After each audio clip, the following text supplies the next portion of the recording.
All right. We are live. Hi, everybody. Welcome Hello. to Q. Hi. And we have a myriad of lovely ladies who are joining us today to have a discussion with everybody. We are hosting, and I'm very proud and honored to be hosting the Women of Deconversion. They usually host on the first Monday of every month on the Secular Hangouts channel. I stole them today. So I get to have them on my channel, but the link is in the description down below. So please, please, please sub to Secular Hangouts so that you can get more of this type of content and so that you can see them at the beginning of every month. And I frequently participate since I didn't give them a choice and just kind of crashed their hangout. Was like, I'm one of you now. My friends. Great. So I'm going to give each of you an opportunity to introduce yourself down the line. We also have another special guest today. Some of you may recognize. I don't know. She doesn't look familiar to me, but people tell me they know who she is. Her name is Kate, and she has a channel called Bionic something. Bionic Dance. Bionic Dance. I knew that for the record. Okay. You were on my first live stream. How could I not know it, Kate? But anyway, so I'm going to get everybody to go down the line, and then I'm going to briefly introduce what we're doing. So I will start with Courtney because she is to my far left, and I'll go straight down the line. So let everybody know who you are and introduce yourself really quickly. Hi, I'm Courtney. I help with Atheist Edge YouTube channel, and I also am president of Metroplex Atheists. It's a local community group. And centered around, education. And I've also just been doing some other things around sex education and some activism things. So it's by title, yeah, that's mostly it.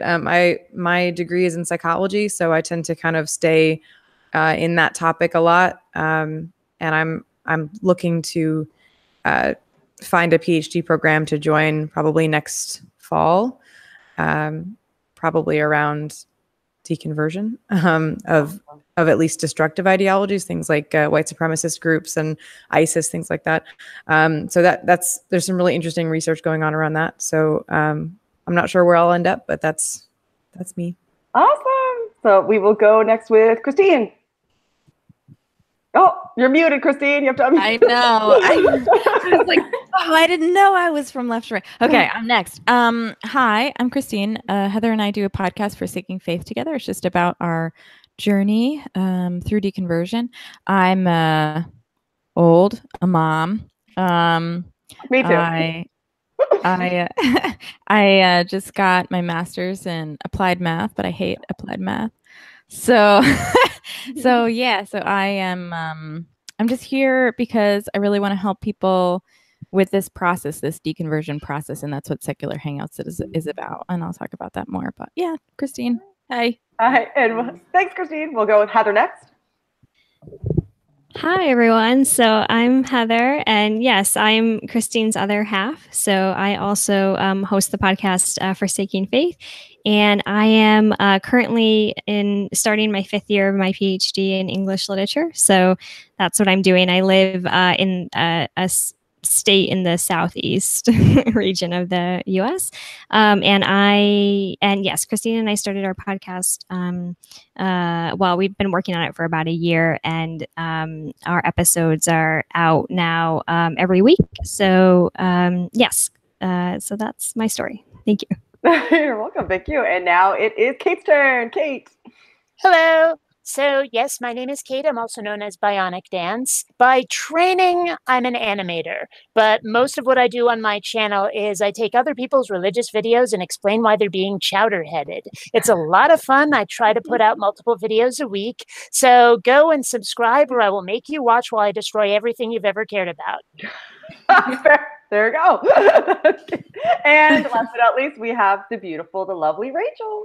Thanks. Hi, I'm Rachel. So I have a YouTube channel, Rachel in Reality, and on Twitter, I'm Rach in Reality. You guys are a little older than me, not like that much older, but sorry. But anyways, so I finished the university degree. I started a second one, and then I deconverted from Christianity, and now I don't know what I'm doing with my life, but I'm figuring it out and meeting lovely, nice people like you guys while I'm figuring it out. So There's me. Thank you, guys. Thank you all for introducing yourself. So now we're going to jump into the topic. So there's a series that's going to be starting with the Women of Deconversion on the 7 deadly sins. And today we are starting with vanity. So I'm interested to see where this conversation goes, because I'm not vain. Definitely not at all. So I will throw it to you guys, and I'm just going to be a passive participant who probably won't shut up, but I'm not going to. So go ahead.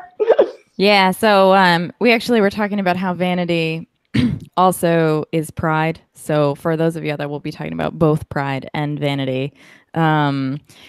Yeah, so I was thinking if we've, have been doing Women of Deconversion for a while, and I wanted to do something that, was focused. And so I was like, hey guys, let's talk about sinning.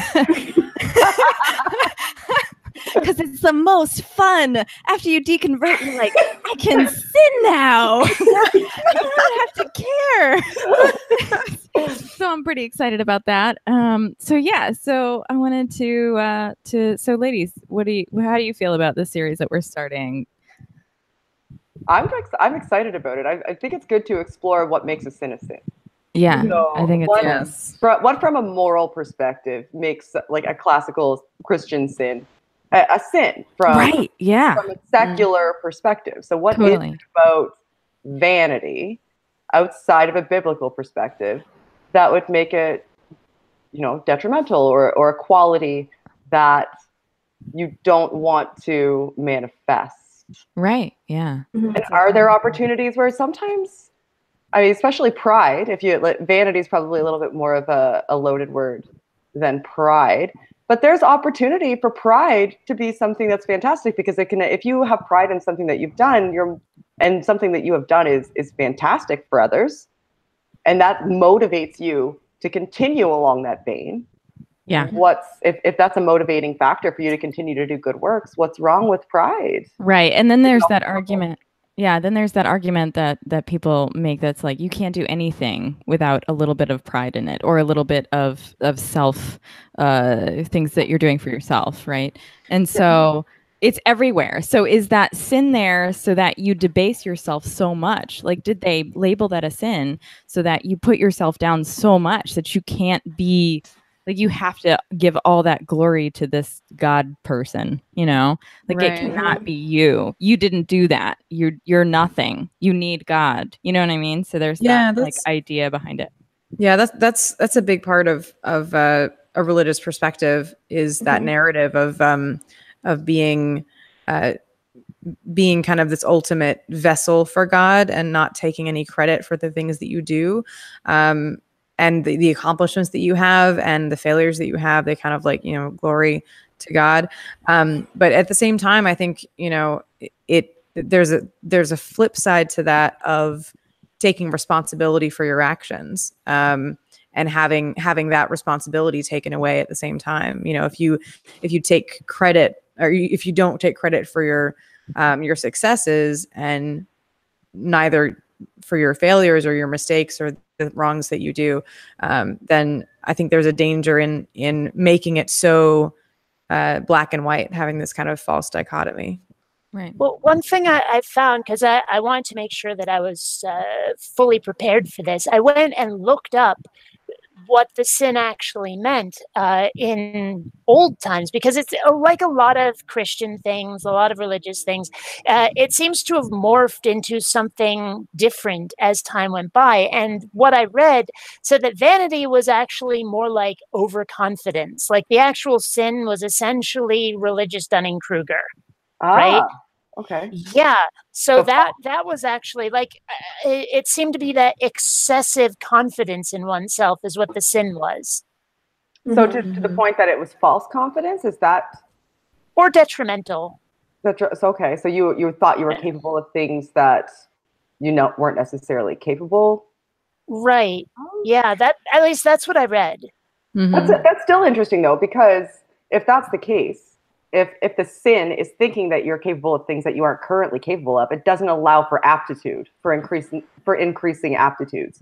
There's many things in my life that I haven't been capable of, whether I've been confident that I could be or not, that I learned to develop a capability in because I pursued an education in that topic, or I pursued a physical goal, that aptitudes can change. Yeah. So I don't understand why it's a sin. It could be my ignorance. I understand why from interpersonal perspective it's not ideal, because Right. it's off-putting. It's off-putting when somebody thinks they're, gives off the impression that they think that they're better than you. But I don't think that it's a mortal. Right. It's just I think from my perspective, for like with what I'm thinking, if you think about the way that God relates to humans, then like God is supposed to be everything, and humans are supposed to be subservient and always putting all good things onto him, and he's the source of all good things. And if you think about like the story of God and Satan, Satan's sin was pride. He thought that he was equal to or better than God, and that's why he was cast out. So, Christians are supposed to not be like that. And I think certain Christians like take this to like different extents. So some Christians will just be like super down on themselves, and then that they'll just say that that's just humility, but that's not necessarily a healthy way to live your life, I don't think. No, it's not. Yeah. No. And I do understand what Kate was saying from what she read. Is sort of, if you do put action on that overconfidence, it can be dangerous. Right? So if you say you can do something that you can't actually do, you can put other people at risk. And so maybe that might be what they were trying to avoid. I'm not sure. But I do understand, like, how is it something that, is a sin? And also what you said, Rach, how it, you, if you think yourself equal to God, but that's like a lot of pride, right? That's a ton. Like, but I think like any pride is bad.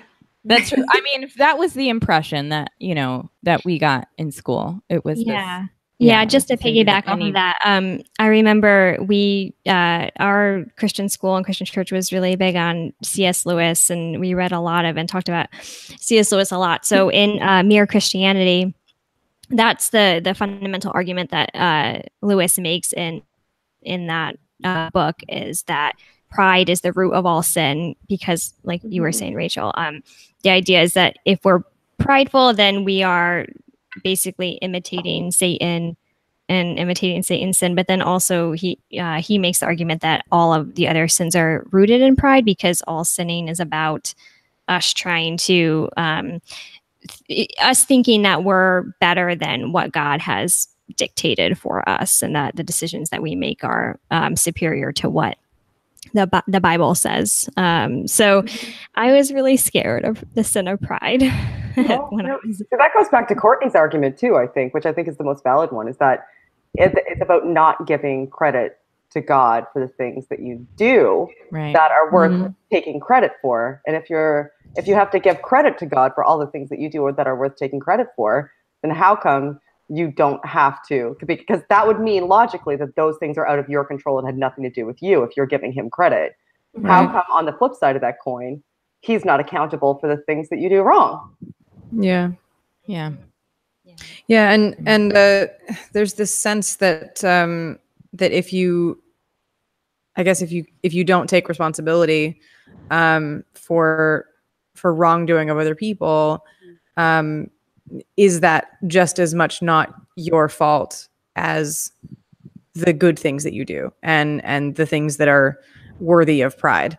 So it's a spectrum that I think, has equal weight of harming people or things like that. Because if God is this kind of all powerful thing, then that's the point of it. Because they talk about how like the bad things in the world are because of free will, but they don't add in the positive things being part of that free will, part of our just natural humanity versus that's being like stemming from God. Yeah, that's really interesting. I really like that. That's something to think about. So I just want to point out that when we talk about these things, pride, vanity, the other sins, gluttony, lust, Sloth, that was my favorite. Sloth, yeah. Laziness. When we talk about Sloth, these, I love chunk. Gluttony and sloth go well together, actually. Yes. Not pride so much with the Leo cried quite a bit. Yeah. But anyway, I just want to say that we're coming from this sense of how we felt. They were I cannot say anything right now. How we felt the Christian church was enforcing them. And so when we think about the definitions of things, it's important to know what those definitions are, but also I want to like say, you know, this is where we came from and this is how people made us feel and this is how the church made us feel. And so we're coming from that place. So coming from that idea, did you women feel like this disparagement of being prideful affected you as a female? That's interesting. I don't know if I would say that necessarily affected me as a female, but I would say that it affected me. Certainly. I'm not sure in this particular instance. The lust one, I could say, like, I could go on for a long time with that one. Oh yes. Yeah. Can't wait. That one affected me as a female, but yes. But when it comes to pride and vanity, I think it more so affected me in the way that motivating me to go forward. So if I felt I had to give God credit for everything and follow his direction, and his direction is so ambiguous because it's not actually there. So you're just right. It gets me every time. Right? You're looking for a direction of what to do, and God's going to lead you, but there's nothing there. So you're just looking for anything, and you can't be prideful about the things that you did, and you can't use that as a motivation because then that's just feeding your pride. So, that's not a good thing. So you need to go towards something that's not going to feed your pride, because being humble would be the best thing. So you need to go for something difficult. But then if you overcome that difficult thing, you can't feel pride about that. So it's like a vicious cycle of not knowing, am I supposed to be doing this? It's making me feel pride. Does that mean that it's bad? Should I go for something different? You're constantly looking for messages that aren't there and trying to hold to a standard that doesn't make any goddamn fucking sense while adhering to that. So I think it affects you as a person. I'm not sure how to transition it into, specifically as a woman in this instance, but I think everybody must feel that to a certain degree if they're devout. Or were devout. I think that women are more assumed to be dealing with vanity more than men. If I said that well, meaning like, I think it's more often assumed that women are the ones that are more vain than men. And I think in actuality, it's probably pretty equal. But there's the outside forces of body image and things like that are going to be stronger. So we're going to have more pressure, but I think vanity and pride coming from us, as in reaction to that pressure, it might be lower, because of that sense of, that there, again, I can quote this, or reference this TED talk that I mentioned in one of our first videos that we did, our talks about transgender woman who was speaking on a TED stage about transitioning from male to female, and having lived most of her life as a male, and just moving through the world, the way that her self-image changed, the way that, when people assume that you don't know what you're talking about enough, you start to wonder if you actually know what you're talking about. And it's something that men aren't really confronted with as much. So in that way, I feel like having all that pressure that I think affects, it is targeted more at women than men, may have that opposite effect of the assumption of like vanity in the genders. That's super interesting, because I didn't think about aesthetic, because there's so much pressure on women to fulfill a specific aesthetic that you want to strive for it, because there's pressure for you to do it, to be accepted. And then when you do, you're immediately perceived as being vain, or if you do, you're perceived as being vain just for having that aesthetic. So this is one way that I've sort of lucked out, because being basically a not particularly femme lesbian, I can get away with a lot more than I think most straight chicks can do. Okay, how so? That's an interesting statement. How? Well, I mean, there's a lot of things. I mean, for one thing, nobody expects me to put on makeup. for one thing. The way if I wanted to dress like full on punk, sort of like street punk sort of thing, people just go, well, she's a dyke, let it go. Right? That's also not necessarily okay, though. Well, you're having preconceptions about how you should present. Well, actually, no. I mean, what I'm saying is it gives me a lot of freedom. Oh, okay. Yeah, because if I wanted you can go all over the board. Oh, yeah. Yeah, but it seems like, at least in the mainstream, the expectation of straight women is to like be very, very femme. Yeah. And there's certain expectations that honestly don't really get put on me that much. Yeah, I found that interesting, like balance in the workplace of if you're too feminine in the workplace as a feminine straight woman, if you're too feminine, if you dress up too much in the workplace, then you're not taken as seriously sometimes. And if you dress down and deemed as not attractive but still female, you're not quite one of the guys. You're not quite in that. It's almost like you're regarded even less. So it's this strange balancing act. Yeah, it's strange, like this strange balancing act. You can't just be yourself and wear what you want. But and you feel it. I think we feel it very separately from the way other people perceive it too. The other day, I've been to 2 interviews in the last couple months, and the first interview I knew I would be interviewing with men. Right. And so I definitely dressed differently. This next interview that I went to, I was like, oh, I'm interviewing with women. Like I calmed down. And it's weird because there's definitely, if I was like going up for fashion or something, or like a different, like if it wasn't a college, this is where I'm applying, I feel like it would be a little bit different. But I did notice and took note of the fact that, whoa, like I do change my my interview dress, from those 2. And how vain is that? Like thinking about yourself and how you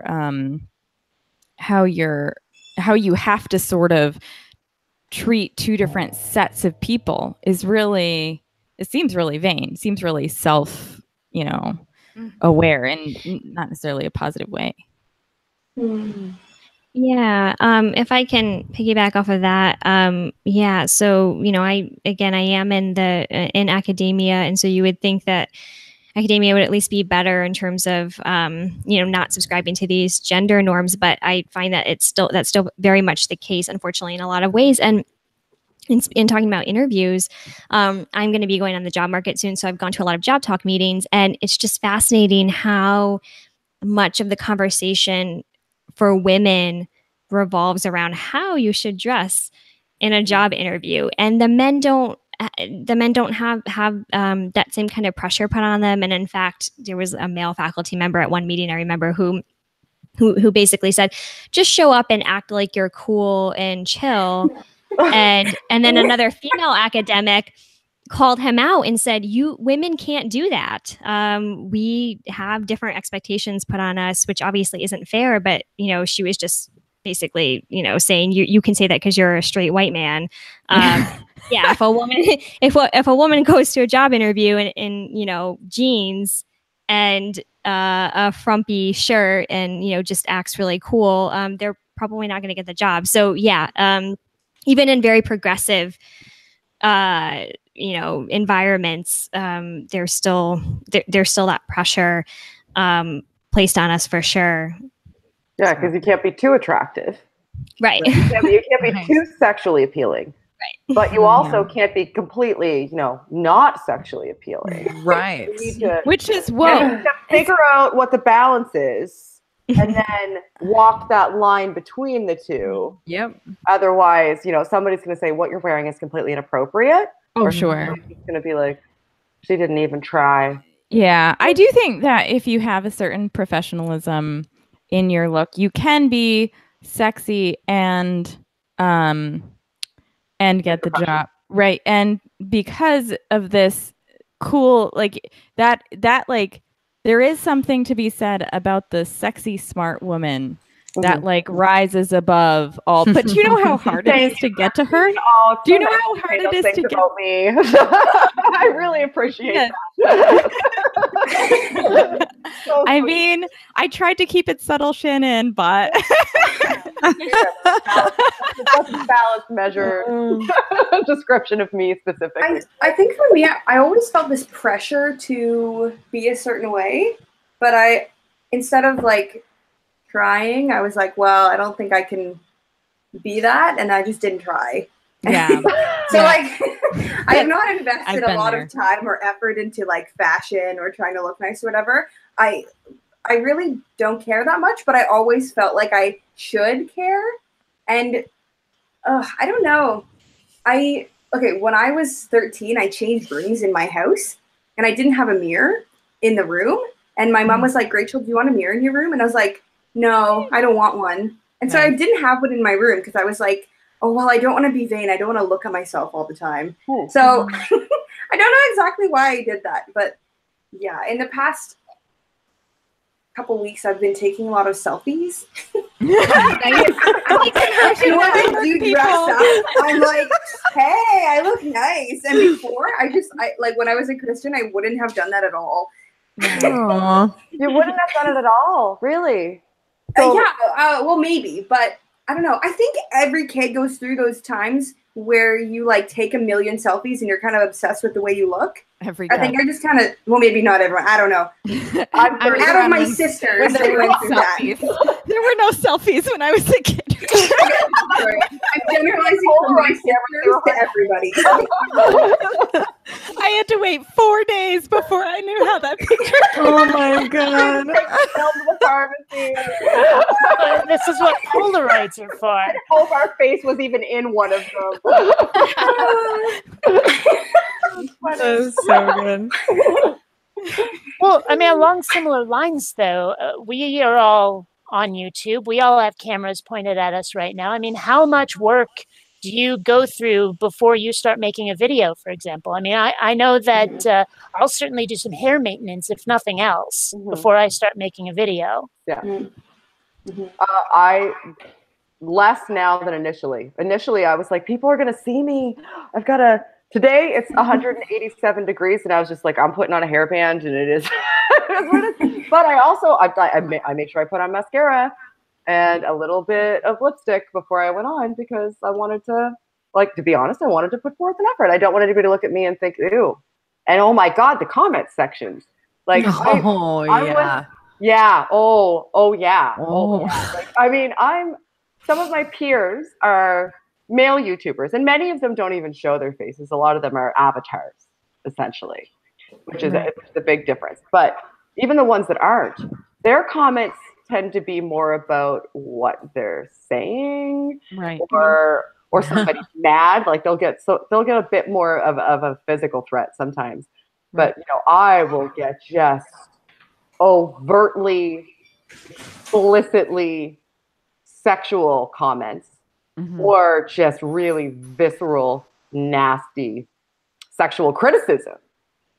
Like both sides of so it is a different world. Anybody who thinks that it's not, it's just in denial. That's funny.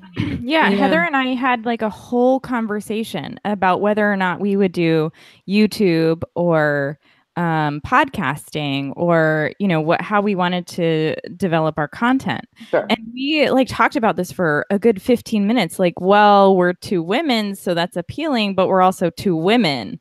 So it was sort of this like, okay, like where do we want to pull this? And so we decided to be like a faceless podcast to start, so that we could get our voice out there first. And of course, it's not going to matter to the people who say the comments anyway, eventually. But it's definitely huge for us. And do men really have to do that? I kind of wish we had a man here to be like, no. The men in the comments. Well, I can also see that with all kinds of. Oh, sorry. Go ahead. Well, I don't know how many folks watched my videos from like a few years ago, but I spent several years basically being an avatar myself. I mean, like I said, my training's in animation. I have this character named Sandra who would basically do like these animated emotes that followed basically what I was saying, sort of the emotions of what I was saying. But most of that was just because I was getting sick and tired of being told how ugly I am when I'm on camera, because I got that a lot, believe me. And also, I don't know if you've noticed, I've started wearing glasses in my videos because I finally have some that are flattering. I wore glasses all through my childhood and hated it. I just never looked good in them. And so, yeah, there's definitely, I can understand the urge to be an avatar just based on how you look and how people react to it. Wow. You know what? To bring it back to what we were talking about initially, all of these comments that we've made about, you know, what it's like to be a woman and walking the line between the vanity and just, you know, complete self-confidence annihilation. Yeah. What if these things are happening to you and you're constantly receiving the message that for you to think anything other than just that you know you're plain, or to want to be perceived as anything other than that, means that you're vain, which means God's not happy with you. Right. How do you grapple with that? Like you're receiving messages that are emotionally dissonant, that are like causing you traumatic emotional experience. And on top of that, you're being told that, you know what, you should be okay with that because to do otherwise would be vanity. And that's not okay. Like that just hit me, and that's bad. Like that's there's been a lot of like testimony of women that have been in cults that were really constrictive, and something like wearing lipstick as a young girl. The male elders saying that they were distracted by that, and so it's a very, you know, that sort of vanity is kind of tied into women's temptation of men. In a lot of contexts, I think that it's that when you're talking about a religious context, it's usually very there's a lot of sexuality around that, a lot of language around the gender roles and the importance of purity and all of those things. As a teenager, I remember like thinking about boys, and then in like youth group or whatever, I'd be like, oh, that boy's kind of cute, that boy's kind of cute. But then I'd like pray that I wouldn't distract them during worship, because I like, oh my God. Because like, yeah, and so you're saying like what you're describing that experience, and I'm telling you like, yeah, that's kind of what I experienced. Like, I don't know if I felt like a traumatic guilt about that.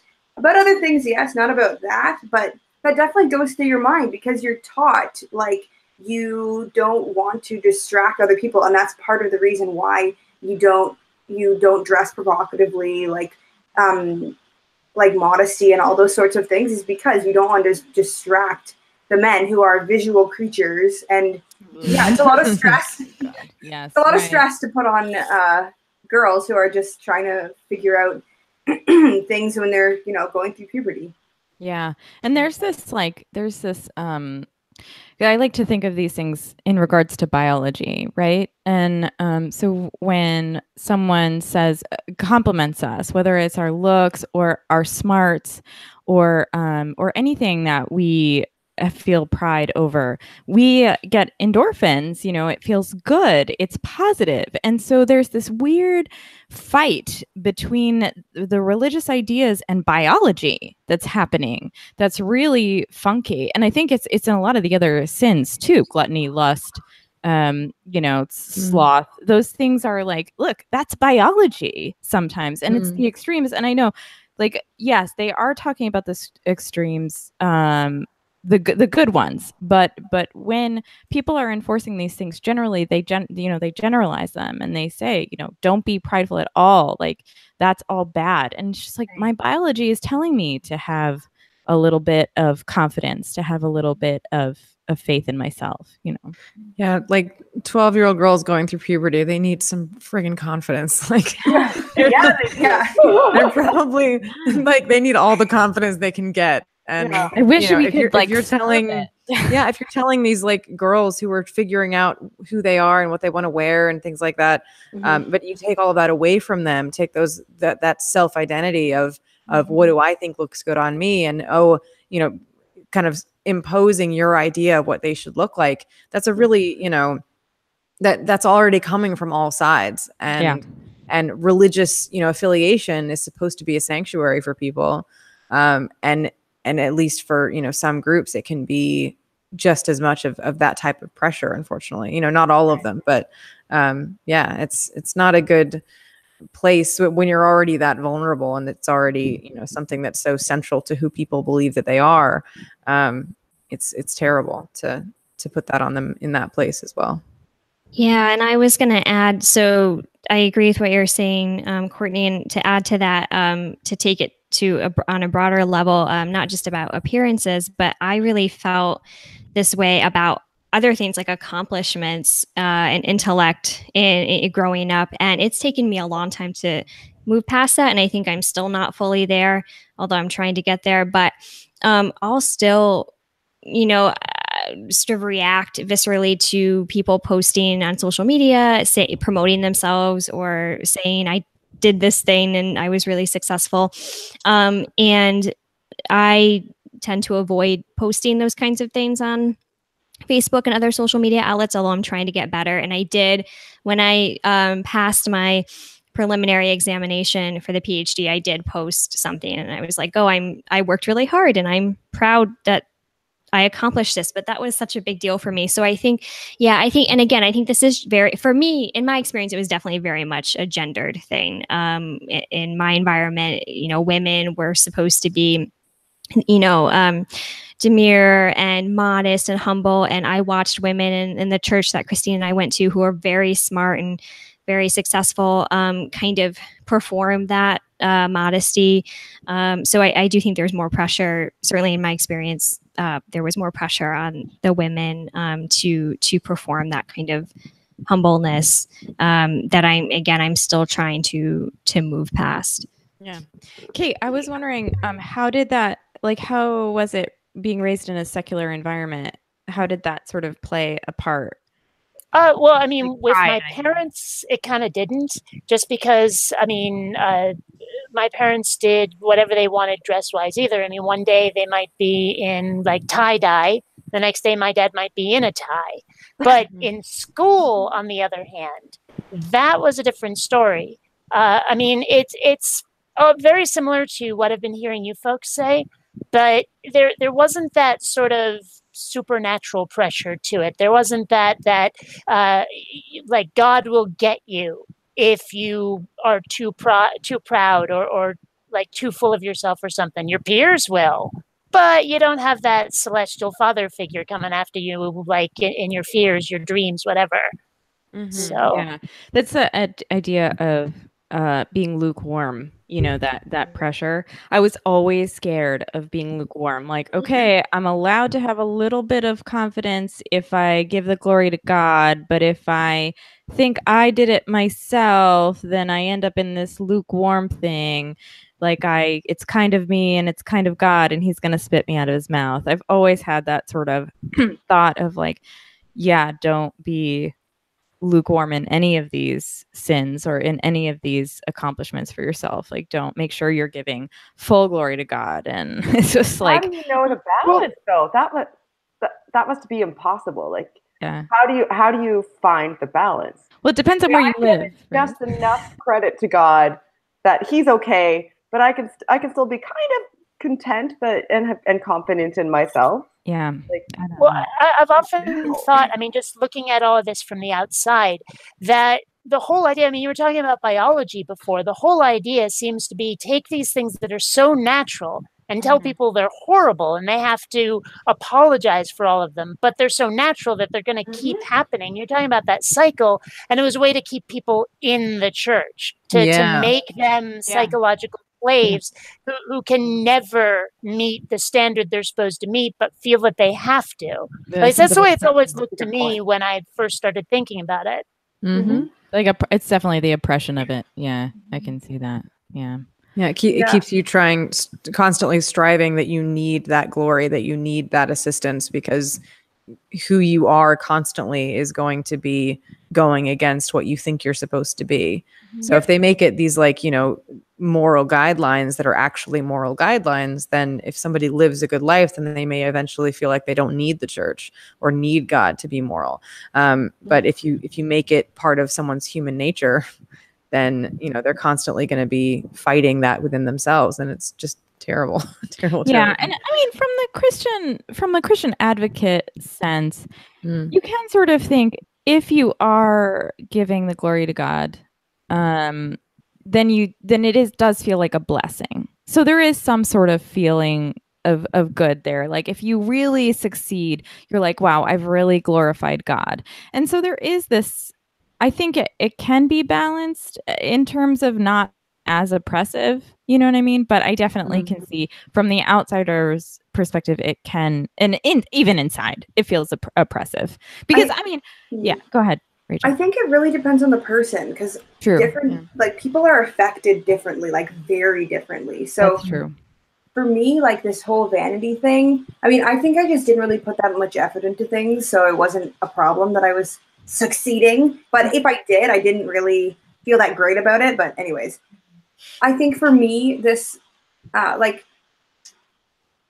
you're saying, Kate, about having like natural human things happen to you and having those identified as bad and having that be a thing that keeps you within the system.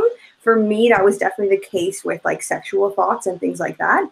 So, but I can see how for other people, something like pride and this whole like psychological blow we're talking about would like affect people really negatively. Well, it also seems a little bit hypocritical, where it's like, you're not allowed to be proud, but look at how much glory we have to give to God. Right? Like God is having everyone bolster his ego up like you wouldn't believe. Oh, but he pride is a bad thing. Vanity we're supposed to be like him, and we're supposed to be like him, but we can't want to think about that. Like him, but that's funny. Yeah. And then we also feel pride in a weird way too, because then we feel like we're set apart from the rest of the world. So, and so I also experienced that, where I was like, okay, I can't be prideful.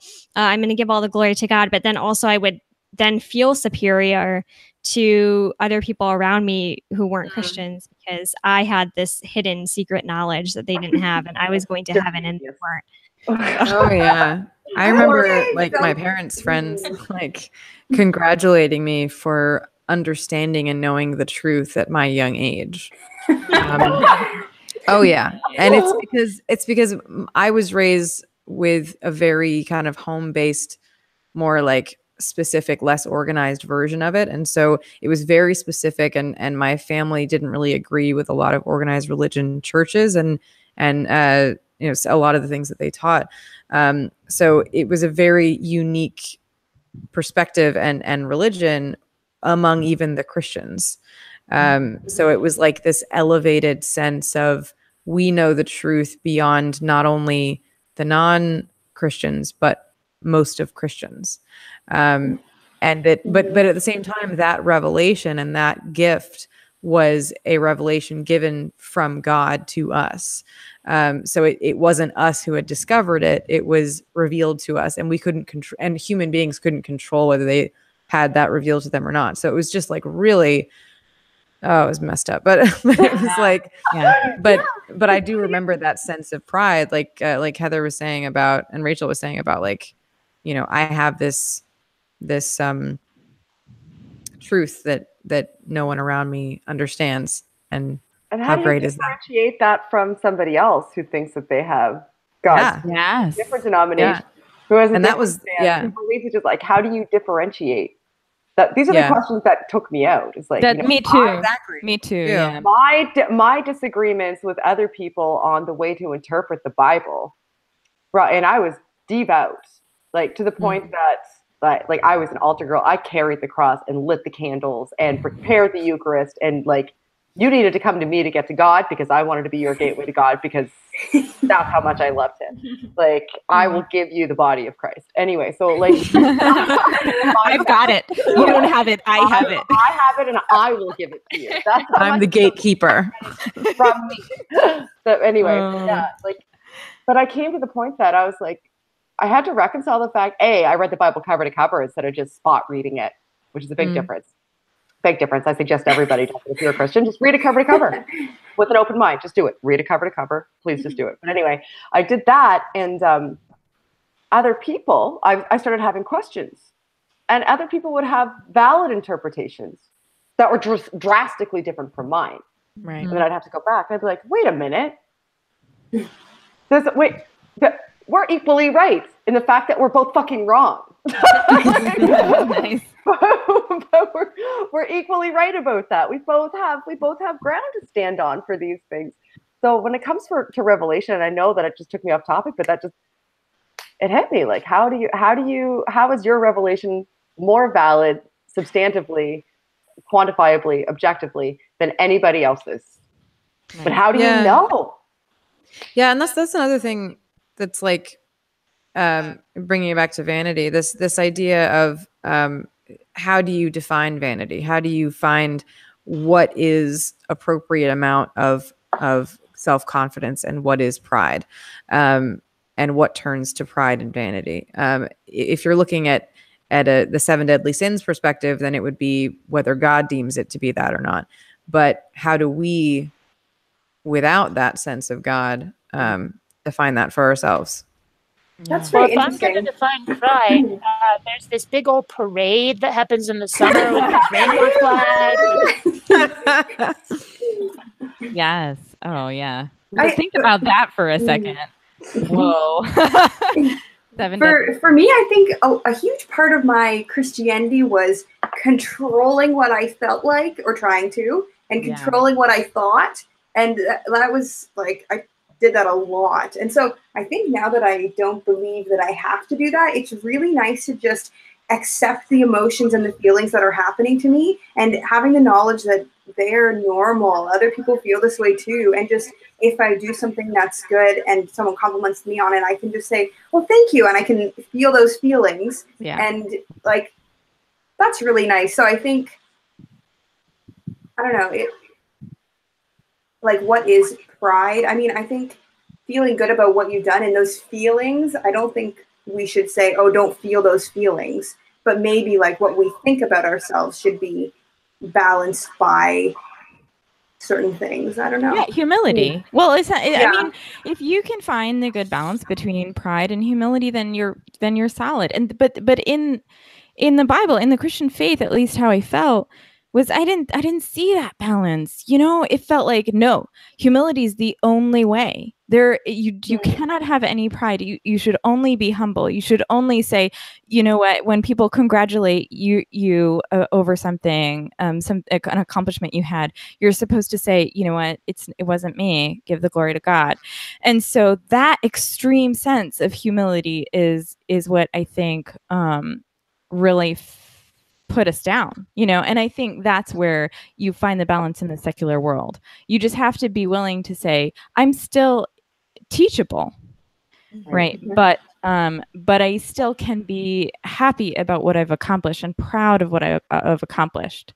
So there's this meekness, you know, thing. So I wanted to go through everybody and hear how you violated the sin of pride in the last few weeks, maybe since our last Women of Deconversion. I want to hear how you sinned. So confession time, right? But except I want, oh dear, but confession in the way that, like, you know what? I don't have to feel bad about this anymore, and it's okay for me to have pride. So so tell us something that you're proud of. Courtney, why don't you start? Think. Oh, me? There's the humility. Shannon's gonna take too long, so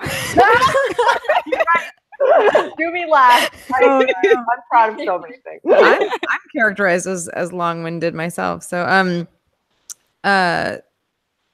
actually I did some public speaking this past, like, maybe last weekend, about sex education and kind of the problems around abstinence-only education versus comprehensive. And so I had to, like, stand up on a podium and give this talk and talk to some public officials, and it was really cool. And people people were, saying that I did a good job. And, that's something that's good. It keeps me feeling like I deserve a place at that podium to be one of the voices fighting for this cause, and Shannon kind of touched on that a little bit, is that if you feel like you belong there and you feel like you belong, that you're a contributor, a valid contributor to this movement, then you will be motivated to be one of the people making the difference. If you feel like you're not going to do well, or you're not going to be good for what you're trying to accomplish, then you may just step aside, and that's not good. What about you, Heather? Anything you've been proud of in the last? Any sin? Any drastic, prideful sin or vain sin? Well, yeah. So I was gonna say I am getting better again at like being proud of my accomplishments and being proud of my hard work and saying that out loud. So yes, I actually finished a draft of my PhD dissertation.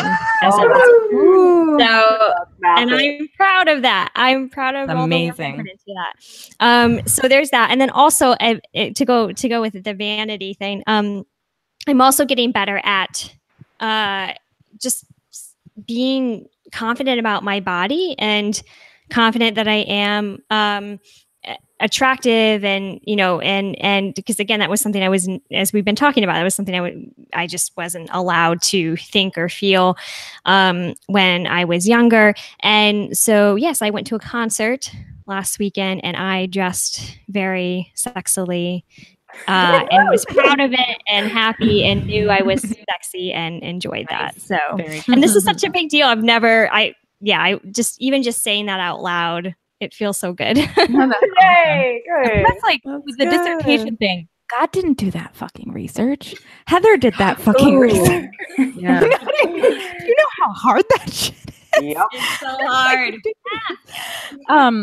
Kate, is there anything that you're like?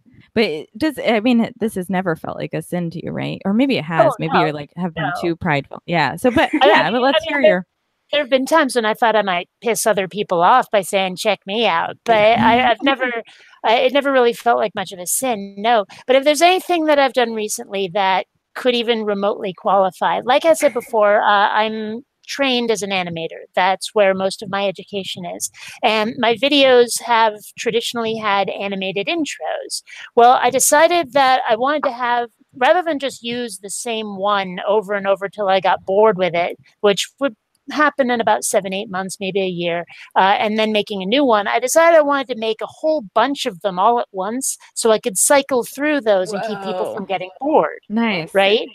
Now, the last couple have been, let me tell you, pretty awesome. Right? And I actually, like, there are some people that I share them with before I show them to the general public to just, like, to gauge reactions. And so I uploaded them to YouTube as unlisted files, right? Unlisted videos.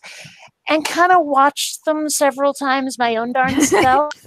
So yeah, if there's anything I'm proud of, it's my animation. And I definitely in the last week or two, engaged in a bit of self-congratulation. Good job. Very cool. Rach, what about you?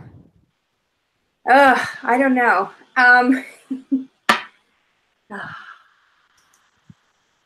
You guys are doing such awesome things. What, you're growing up really well, so don't worry about it. Okay, in the past month, I started going to counseling, and I'm learning a lot about myself, and I'm proud of that because apparently, I think a lot of people wouldn't take that step, and I've really tried to engage in my own like self-improvement, and it's been a thing, this whole deconversion thing, but I want to attack it, not like I want to take on my own like health and this process and take ownership of it and not just kind of like let it happen. Like there's a lot that just needs to happen on its own. But anyways, I guess I'm proud of that in my approach. That is something to be proud of that. Not a lot of people are contributors in their own mental health. So be proud of that or recognize that they should be. And even and this process you've been going through of your deconversion and everything, that's not an easy thing as well. We've talked about that too. Of it's a very very difficult thing to to work through, especially with you know, how deep rooted you have been. So that's there's a lot to be proud of with that. Yeah, and then especially with us, like you started here. It's Uplift Rachel hour.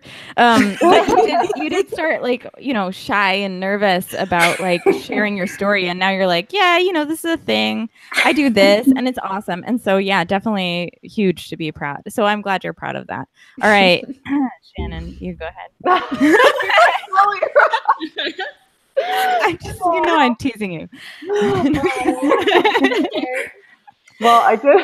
I don't even want to be proud.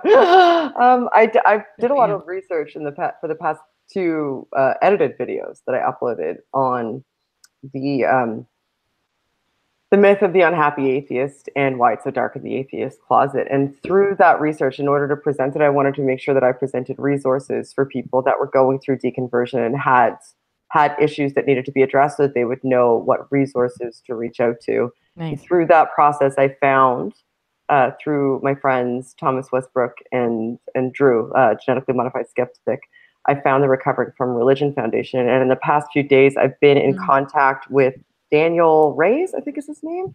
Let me look at it actually. Yeah, Daryl Ray. Okay. I've been in contact with Daryl Ray, and he and I have connected, and he's going to come on this channel, and we're going to kind of work on some stuff together to help promote recovering from religion. And I'm going to do whatever I can to contribute my psychological expertise in the field of communication theory specifically, because I work and focused in perceptual cognition and communication, to offer that in order to help reach more people who need it. That's really cool. That's awesome. I love Daryl Ray and the recovery from really. Right. Yeah. And I just found out about him not that long ago. Through the course of researching the last few videos that I've done. So, and I really love what they're doing. And I think it's insanely valuable and necessary, especially considering the realm of psychology doesn't study a lot of deconversions, right? So it's still a relatively new field. And yeah, so I know I probably took too long, Christine, but I'm proud. No, I'm teasing. You know, it's because Shannon like manages so much, and I just am so impressed by her that I know she has a lot to be proud of. And so I'm like waiting for her to, no, I'm not covering. I swear to God. No, but yeah, I hope you're blushing. Little bit. But yeah, anyway, it's just awesome to be able to embrace these things that are sins, you know, especially when they're awesome accomplishments, like helping people psychologically recover and making baller-ass animations and getting through a journey, you know, that's difficult, and standing up for abstinence, or for not standing up against abstinence only education. You want to be abstinent. That's amazing. And it's totally. But I think these things are like, are you kidding me? Like, how can this be a sin? And you know, this is so striking to me sometimes when I talk to Christians who are still Christians. I think, like, how do you live in that paradigm? It's like why is God offended by this? Yes. Right. Yeah. Yes. Why does God hate this so much that if I'm like proud of, you know, my dissertation or whatever, I'm going to end up in hell? Like, come on. Like, really? Is it that bad? I mean, we as parents, if any of us have, I think 1, 2, Kate, do you have any kids? I have a cat. Mom. Oh, cat. Okay. So like when your cat does something, you know, you're like, yeah, you know, you ate all your food. No, you know it. But like, I want you didn't scratch the couch. Yes. I was gone for 8 hours and everything is in the same place. This is amazing. No, but as a parent, you know, and a lot of people reflect, like, God treats us as his children, and you know, we're supposed to be seen that way. It's like, I want my child to be proud of her life, proud of her journey. You know, I want her to be humble and meek too, but that's a balance. It's not this extreme sense. And you know what? If she thinks she can do something that she can't do, that's okay. I just want to help her, guide her. It's not, I would never condemn her to something as like fiery and scary as the weather. See Shannon over here. No, but hell, you know, and so it's just so hard to back them up, back that faith up, you know. Yeah, and I think Kate was kind of bringing in like the definitional, but I think that there's still like there's such a discrepancy between what the church may present to the world as what they mean by something and how it actually gets internalized by the followers, and the language that's used around it. And so, you know, I know Rachel and Heather and Christine have all talked about having these residual psychological effects from stuff that may not have been as overt in other groups, but in their group and in the way that they internalized and interpreted things, it really deeply affected them. Maybe not this topic, but a lot of topics. And so, yeah, it's difficult to gauge, at least for me too. I wasn't in a really overt, organized religion type of group as a child. So, I kind of look to them of how some of these things affect people who are in those type of more restrictive organized religions. Yeah, just that the topics that we're going to be talking about in the next while is it's interesting, the difference between kind of the actual experience of some people, and then it's just kind of a spectrum of how you actually internalize it, and if it negatively affects you or not. It's almost like religion's subjective or something. Maybe, possibly. And I did want to add this, maybe a last thing before we close, but not a little bit of time on this. I noticed that when I was young, that men didn't get as disparaged for being prideful, and that's classically like through social our culture. Like they're not disparaged for feeling accomplished, and women definitely not that they can't accomplish things, but there's a question mark if they do.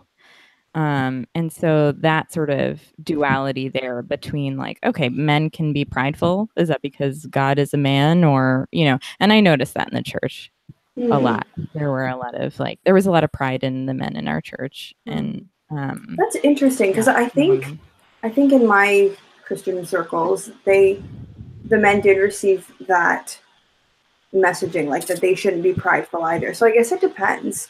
Maybe. No, I think they received that message, but you could see, I don't know, I just saw pride, I guess, in men more than women.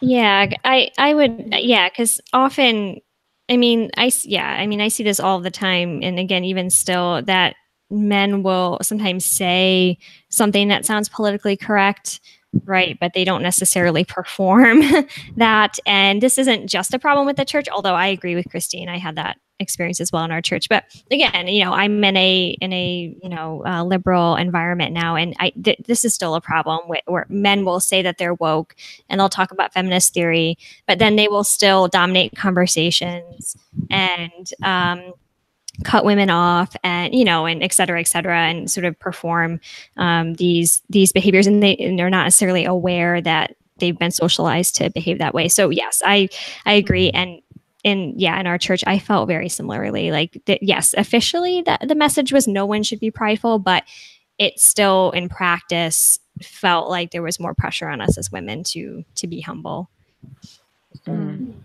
Yeah. I haven't felt that too much in the secular community, at least from the men that I've interacted with. So, but I can understand how it can be in academia. I didn't find it in academia either, personally. It was just different. I mean, I was out of the church in my early 20s.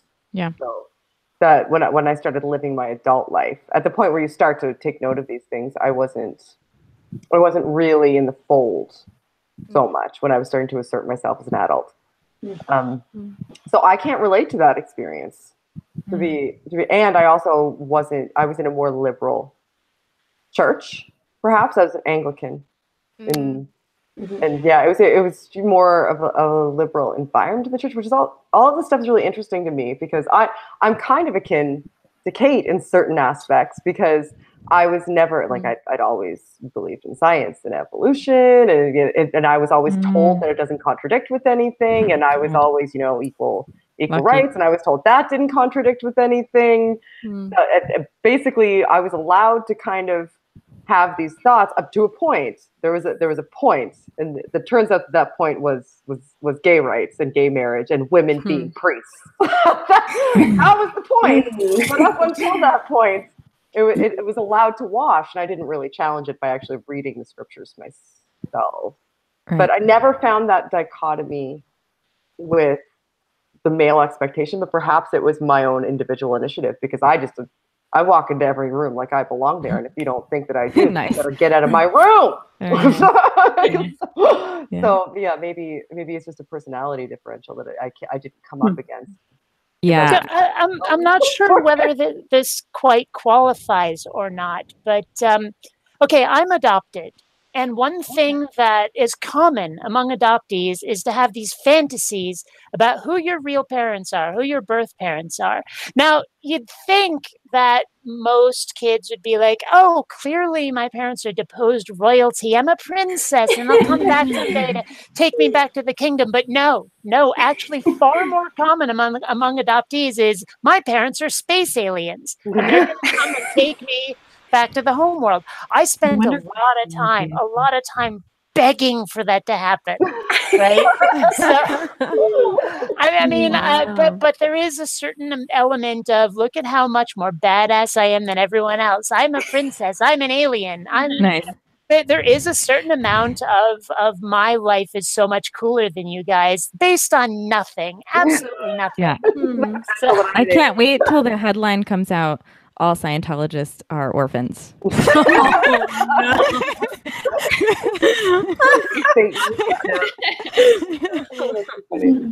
right, well, we're going to have to do closing thoughts, I think, guys, because we're actually a little over time, and I've got to go, unfortunately. And I have a cat to feed.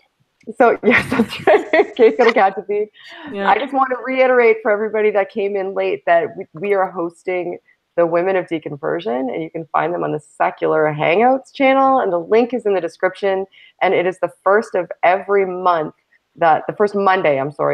month that they do these discussions. And I just stole them for this Monday. I stole them, and I stole Kate's. So thank you guys all so much for coming on the channel. Does anybody have any closing thoughts that they'd like to share? Subscribe to my channel or else. So, yeah. or else. Some kick-ass animations on the way. Ditto, Heather, and I would love if you guys listened to Forsaking Faith and reviewed it, please. Please review. review, and comment. I want to hear. And also, Heather and I invite people to share artwork, like poems that they've written, and pieces of artwork for our thumbnail that pertains to your journey of deconversion. So if you want to send that over to forsakingfaith@gmail.com, we'd love some awesome poetry or thoughts or things like that. So yes. So forsakingfaith@gmail.com, and the podcast is Forsaking Faith, and it's on iTunes and Spotify, and we have a Facebook page, Forsaking Faith. So, a real actual final thought. It has been kind of interesting listening to everybody else, because I don't have a deconversion story, right? I was raised secular. And I didn't have a lot to say just because I didn't have these same experiences. But at the same time, I kind of felt like either a control group or a devil's advocate, where it's like, yeah, here's what the rest of the world was like. Let's see a comparison. So I hope I was actually doing something useful here. Yes, we love having you. Yes. Yeah, and I don't know. I don't think people get the little chat things that we have. But I was mentioning in our little text thing that it's really great to have the perspective of someone who wasn't raised religious, because I'm usually the only like control control group because I wasn't raised in like a really fundamentalist, organized religion kind of thing, and mine was kind of unusual. So there's a lot of like gender things that I didn't get, and so it is nice on these more kind of these other topics that I feel like I was affected by sometimes, to have somebody kind of help us get, what is society and what is religious ideas, because we do kind of have those discussions a lot of like, how much of this is one or the other. So it's been really, really great to have you on, Kate. All right. Thanks. And thanks, Shannon, for hosting us. Oh, sorry. Go ahead. That's okay. It's interesting to me to think about how like my experience is different from all of you guys, and we each have our own unique experience, and even like within my own experience, it's interesting to think about all the different sources of ideas and how they all like related to how I was affected and all those sorts of things. And when I was a Christian, I thought like it was one thing, like Christianity was one thing. And it's so interesting to hear all these different ideas and just expand my perspective and know that it's so diverse. I think that's really cool. And you can find me at Rachel in Reality on YouTube. I do a Bible study there. Bible podcast, by the way. Sorry, I just need to give props to Rachel's Bible study. You guys do an awesome Bible study on that. Thank you. So me, very measured and honest, and like really good to watch. I loved it. Me and Daniel Earls and Cam Spires are going through the New Testament in chronological order. So we're starting with the epistles, and we're going to go through when scholars think that they were written in that order. So it's been really interesting. I hope you guys come and check it out. Do it. Good. But hopefully within the next hour or so, I'll have links for everything in the description. You guys just need to Facebook message me the links and I'll put them in. Bionic Dance, I'll find your channel. I know where it is. Sorry. That one I'll find. And the Atheist Edge will be down there as well for you, Courtney. And yeah, so and Rachel, I have subscribed to both of your channels, so we'll be fine. All right. So Heather, did you say anything? Did everybody get a chance to say anything? All right. Well, we're gonna end now. Thank you guys. For those tuning in later, there will be more links in the description. For those tuning in now, the Secular Hangout links in the description. I will not accept excuses for you not subscribing. And I have a Patreon or whatever. Well, in that case, put my Amazon wish list. And Kate wants presents. I just need a new laptop to help with the channel. On the topic about Vanity and Pratt. I don't know. I'm the worst YouTuber in the world. I don't even know. I'm sorry, guys. Thanks, chat. No, it legitimately is. I do everything that you're supposed to do. I do almost the entire opposite of that. But thank you, everybody, for tuning in. I'm sorry, chat, that I wasn't super interacting with you. And thank you, Miss Snarky, for modding the chat. Miss Snarky is usually a part of this and will be on the next one, hopefully. We miss you. We miss you, Jen. We miss you, Mrs. Snarky. And thanks, Paul, for moderating the chat as well. I hope you guys were all good to each other. Thanks, guys. See you later. Bye. Bye. Thank you. Bye.